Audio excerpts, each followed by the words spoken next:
It was just another dreary, rainy evening in the small, sleepy town of Pinebrook when Emily Lambert stumbled across it, the mirror. She had been walking home from the local antique shop, her footsteps echoing against the wet pavement, when the glint of something unusual in the shop window caught her eye. It wasn't the usual collection of dusty old furniture or the faint smell of musty books. This time, it was something different, something ancient.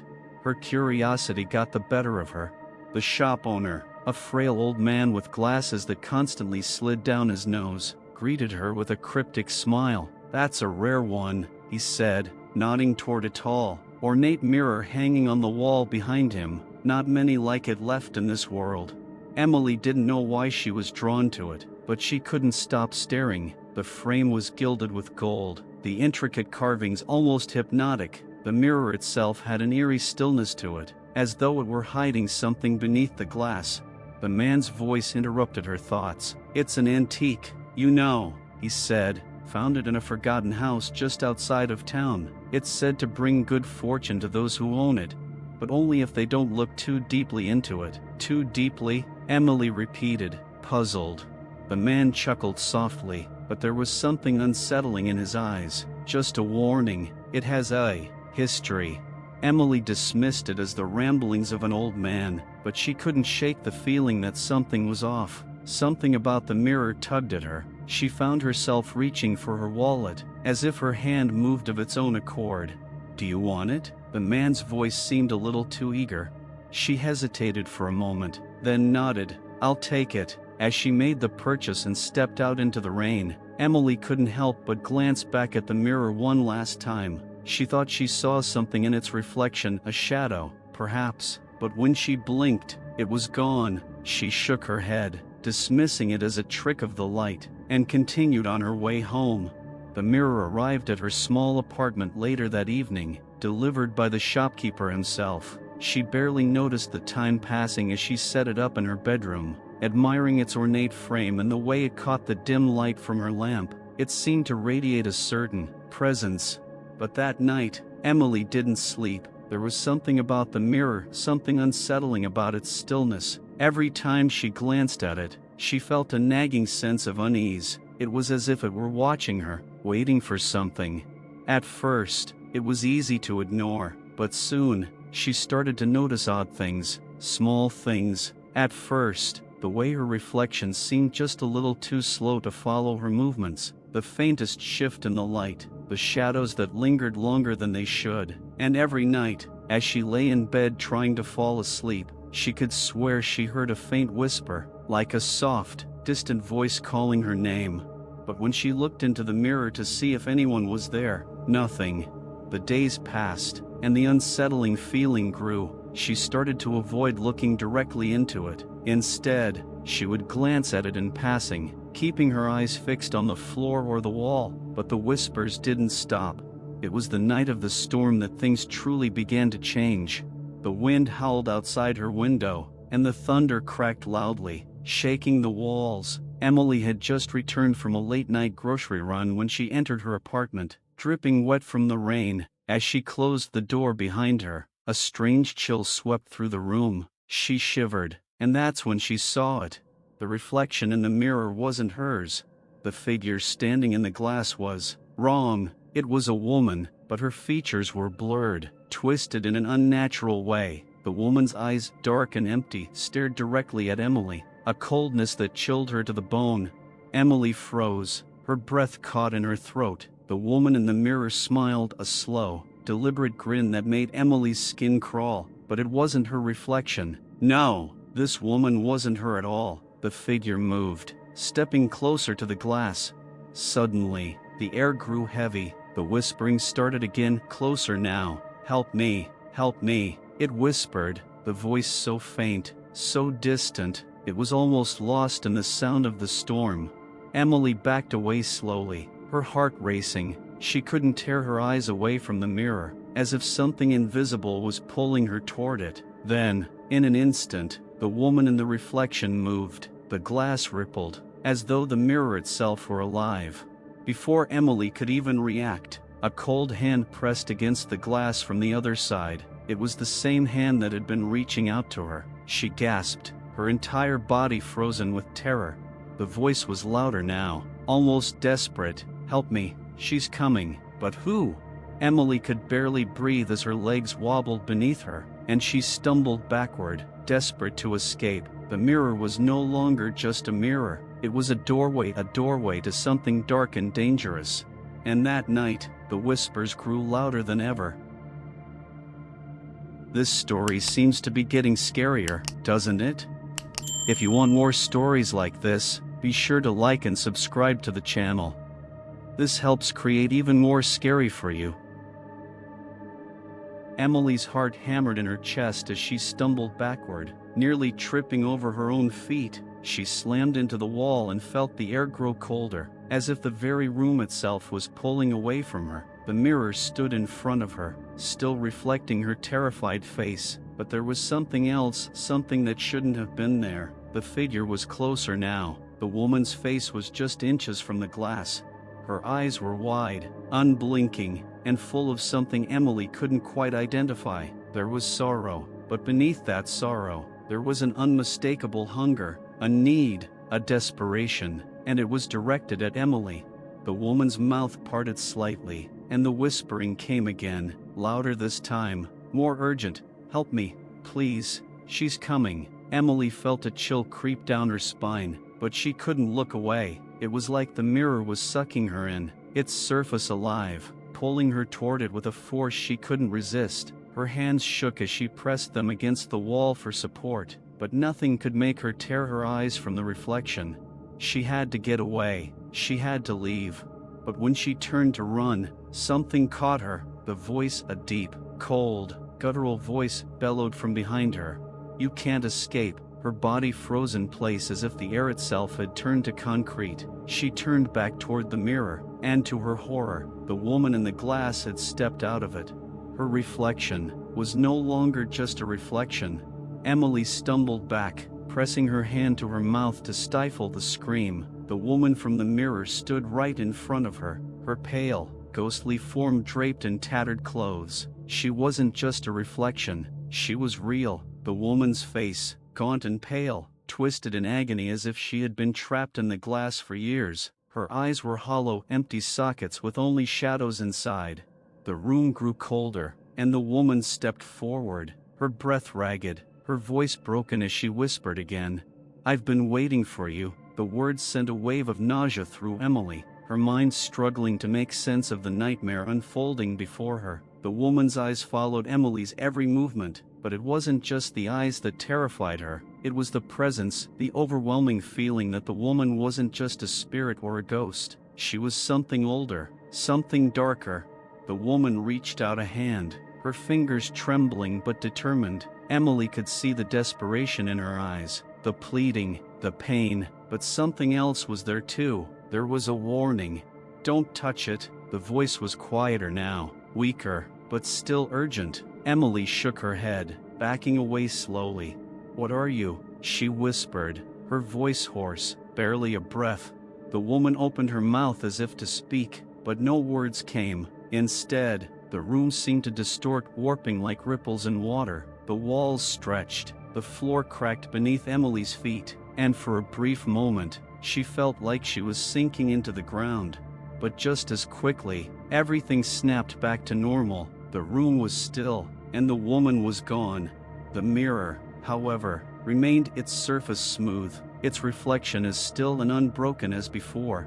Emily stood frozen, her pulse racing, as she tried to process what had just happened. The whispering had stopped, and the coldness seemed to recede, but the sense of dread remained. She wasn't alone in her apartment anymore. Whatever the woman was, whatever had just happened, Emily knew she had been marked. Her hand trembled as she reached toward the mirror, but the reflection of her own hand made her pull back instantly. It wasn't right. Nothing about this was right. She needed answers. She needed to understand what was happening. And so, despite every instinct telling her to leave, to run far, far away, Emily made a decision. She couldn't just let this go. She had to know the truth. But that truth would come at a cost. The next morning, after a sleepless night, Emily called the local library. She needed information. She needed to know about the mirror, the history behind it. She couldn't ignore the pull anymore. It was like the mirror was calling her name, beckoning her to look deeper, to uncover its secrets. The librarian on the phone was unusually curt. "I'm not sure if I can help you with that, but there might be something in the archives. You'd have to come in person." Emily wasn't about to let that stop her. She grabbed her coat, wrapped herself in it tightly, and left her apartment, the weight of the decision heavy on her chest. She couldn't ignore this any longer. The mirror's grip on her mind was growing stronger by the hour. At the library, the musty smell of old books filled the air, the sound of pages turning quiet and comforting. Even if she didn't feel comforted, the librarian, a middle-aged woman with sharp glasses and a no-nonsense demeanor, led her to the archives in the back. "This might take a while," the librarian said as she flicked on the light. The dim room revealed old books and files stacked high. "There's a local legend about certain antiques. Some of them aren't just things, they're traps, mirrors, clocks, chairs. They're all connected, but the history is fragmented. Very few people know about it." Emily's stomach churned. "Do you know anything about a mirror? An old one, very ornate?" The librarian's eyes narrowed, and for a moment, Emily swore she saw a flicker of fear cross the woman's face.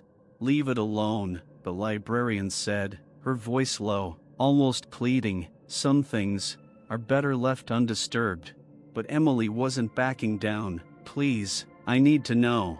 The librarian sighed deeply and nodded. She led Emily to a dusty old book, its pages worn and yellowed with age. As the librarian opened it, the room seemed to grow colder, and Emily could hear the faintest whisper. "She's coming." Emily's heart raced as the librarian opened the worn book in front of her. The pages crackled under her fingers, and the musty scent of old paper filled her nose. As the librarian flipped through the brittle pages, Emily's eyes scanned the dark, eerie text, desperate for answers. The room seemed to close in on her, the quiet whisper still echoing faintly in her ears. "This," the librarian said, her voice trembling slightly, "this is all I can tell you. You need to understand that once you've seen the truth, there's no going back."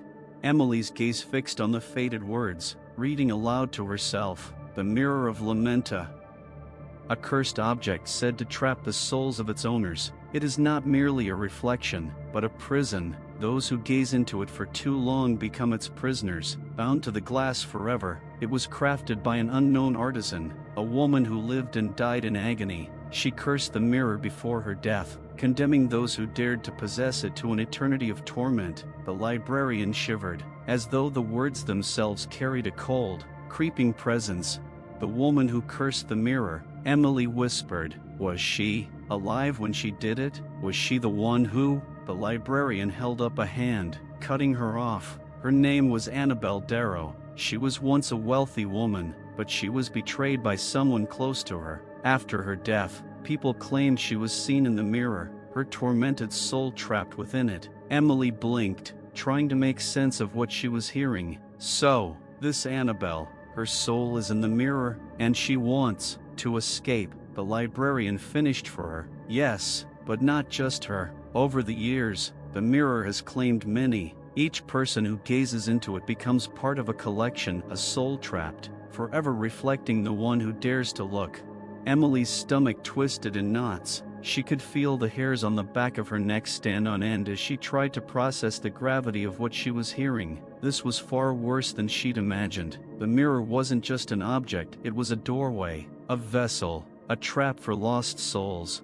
"Why hasn't anyone stopped it?" Emily asked, her voice barely above a whisper. "Why hasn't anyone done anything?" The librarian's eyes darkened. "Because those who try are often claimed by the mirror too. Some say Annabelle's soul is bound to the object, that she has become the mirror itself, and now, she wants out. She's been reaching out to those who possess it, luring them in, trapping them in her world." Suddenly, Emily felt her knees go weak. Her hands trembled as she clutched the edge of the desk. "What do I do?" she whispered, barely able to breathe. "How do I get rid of it?" The librarian shook her head gravely. "You can't destroy it. You can't escape. It's inescapable. All you can do is avoid the mirror. Let it go. or it will claim you too. Don't go back to it. But Emily knew she couldn't leave. Not now. The whispers had been growing louder. The mirror was calling to her. She had to know more. She had to understand why it had chosen her. I can't just walk away, Emily said, her voice cracking. I need to find a way to stop it. I need to know everything. The librarian looked at her with pity. Then you're already too late. With that, she handed Emily a small, weathered journal, its pages marked with symbols and writings that were barely legible. This is the only known account of someone who survived the curse, but even he failed in the end. If you're determined to go through with it, this will help you understand what you're up against. Emily took the journal, her hands shaking as she clutched it to her chest. She left the library with the weight of the knowledge she had just gained pressing down on her. When she returned to her apartment, the air felt heavier than ever. The mirror loomed in the corner of her bedroom, its surface as smooth and inviting as it had been when she first laid eyes on it. But now, it felt like a looming presence, an invisible force pulling her in. She had to know what was in the mirror. She had to stop it. Emily opened the journal and began reading. The words were almost unreadable. The ink faded with age, but what she could make out made her blood run cold.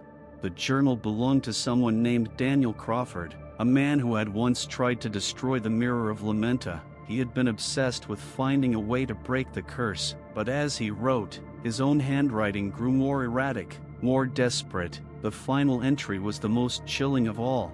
I have seen her, Annabelle. She speaks to me. Her voice is like ice. I think I've made a mistake. I tried to destroy the mirror, but she found me. She will come for me soon. She will take me into the glass. I've seen it. There is no escape. No one who has looked into the mirror has ever walked away. Emily's pulse quickened as she read the final words. There is no escape. The journal slipped from her hands, falling to the floor with a soft thud. Emily's mind reeled. The woman in the mirror had not only trapped souls, she had marked them. She had chosen them. And now, it seemed, Emily was next.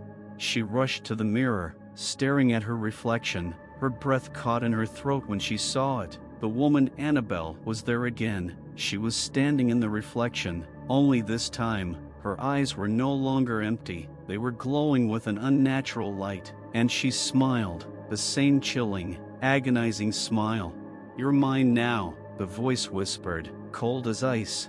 Emily stumbled back from the mirror, her breath ragged as the whispers intensified. The room around her seemed to darken, the walls tightening as if the space itself was compressing, drawing her closer to the glass. Annabelle's face in the reflection twisted with malevolent joy, her eyes now glowing like twin orbs of fire, and her smile, it was too wide, too cruel. You're mine now, the voice echoed again, louder, sharper, until it was a deafening roar in Emily's ears. Her heart pounded in her chest. Every instinct screamed at her to run, to tear herself away from the mirror, but her feet felt frozen to the floor, like invisible chains were wrapping around her ankles. She tried to look away, but the reflection held her, as if the mirror had grown sentient, alive with darkness. Annabelle's ghostly hand rose from the glass, stretching toward her, its fingers long and skeletal, reaching for Emily's throat. It was too late. She could feel the pull, the cold pressure growing around her chest, choking the air out of her lungs. She gasped, her vision blurring as the coldness pressed down harder. No, please, stop, Emily begged, tears welling in her eyes. But it was no use. The voice in her head wasn't just Annabelle anymore. It was a chorus of thousands of lost souls, all pleading, all crying out in agony. The whispers had become deafening, filling her mind with madness. Emily's eyes darted to the journal, lying on the floor. Daniel Crawford's journal. He had tried to destroy the mirror, tried to break the curse, but it was clear now that it had only gotten worse. The mirror was not just a vessel for Annabelle's soul, it was a doorway to something far darker, something that had claimed every soul that dared to look into it. Suddenly, she remembered something from the librarian's words. She had mentioned a curse, a binding, a way to stop it. Emily's breath caught. The mirror wasn't just trapping people, it was feeding on them. The more they feared, the stronger it grew. Desperation flooded through her, and without thinking, She rushed forward and slammed her hand against the surface of the mirror, hoping, praying, that it would break, that it would shatter and set her free. But the moment her skin touched the cold glass, a jolt of agony shot through her body. It felt as if the mirror were seeping into her veins, freezing her from the inside out. Annabelle's reflection laughed, the sound cruel and mocking. "You're a fool. You can't destroy me. You can't destroy what you've become." The glass rippled beneath Emily's hand, distorting her reflection, twisting her features into something unrecognizable. She screamed, pulling her hand away, but the agony didn't stop. It grew stronger. She stumbled back, crashing into the dresser behind her. Suddenly, Emily's vision flickered, and the room seemed to blur. She could hear the whispers, the cries of the souls trapped in the mirror, urging her to stop, to leave, to get away before it was too late. But she couldn't leave. Not now. She recalled Daniel's last journal entry. He had seen Annabelle in the mirror, and yet, despite everything, despite the madness, he had failed. He had tried to destroy the mirror but instead became a part of it. It was then that Emily realized the truth. The mirror wasn't just trapping souls, it was feeding on them, growing stronger with each new victim, and if she couldn't find a way to stop it, she would become a part of it too, just like the others. The realization hit her like a lightning bolt. There was one thing left to try, something the journal had hinted at but never fully explained. The only way to stop the curse, to stop the mirror, was to confront it, to face it head on and defy it. With shaking hands, Emily grabbed the journal from the floor and flipped through the pages, her eyes frantic as she searched for the missing piece. Then she found it, a single sentence, written in a hurried scrawl. "You must become the reflection to break the curse. You must sacrifice yourself." Her breath caught in her throat. Sacrifice herself? It sounded impossible, unthinkable, but as the mirror rippled again, as Annabelle's ghostly hand reached through the glass and wrapped around Emily's wrist, the cold fingers burning her skin, she knew there was no other way.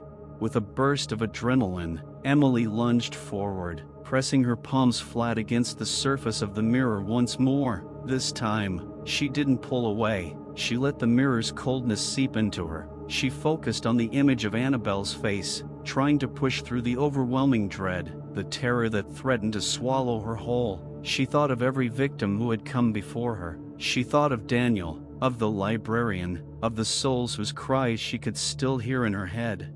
She closed her eyes, pushing every ounce of fear and doubt aside. "I'm not afraid of you. I will not be your prisoner." The world around her seemed to vanish. The mirror became the only thing left, and as she pushed against it with every ounce of strength she had, she felt something shift. The glass cracked, slowly at first, then faster, until it splintered beneath her palms. And then, everything went silent. When Emily opened her eyes again, she was no longer in her apartment. She stood in a vast, empty space, a place that felt both familiar and foreign. The walls were mirrors, endless mirrors stretching into infinity, reflecting her image over and over again. She was surrounded by the souls of the lost, their eyes staring back at her from every angle, their faces twisted in agony. And there, standing before her, was Annabelle. But she wasn't the same. Her ghostly form was no longer twisted in agony. She no longer seemed like a trapped, tormented soul. She had become something else entirely, something free, something powerful. "You think you can save yourself?" Annabelle's voice echoed, full of mockery. Emily swallowed hard, but she stood tall. "No, I think I can save them." With that, the reflection of Annabelle began to crack, just like the mirror. The sound of shattering glass filled the air, a deafening roar that seemed to tear at Emily's very soul. And then, silence. When Emily woke up, she was lying in her apartment again, the mirror shattered into countless pieces around her. The room was still, peaceful, the weight of the curse had lifted. But Emily knew the truth now. The mirror was gone, and so, too, was Annabelle's grip. Emily had broken the curse, but at a cost. She had become part of the mirror, just like the others, but she wasn't a prisoner anymore. She had set them free. And somewhere, deep in the heart of Pinebrook, the echoes of thousands of lost souls whispered their thanks. Don't forget to like, comment your thoughts on this terrifying story, and subscribe for more spine-chilling horror tales.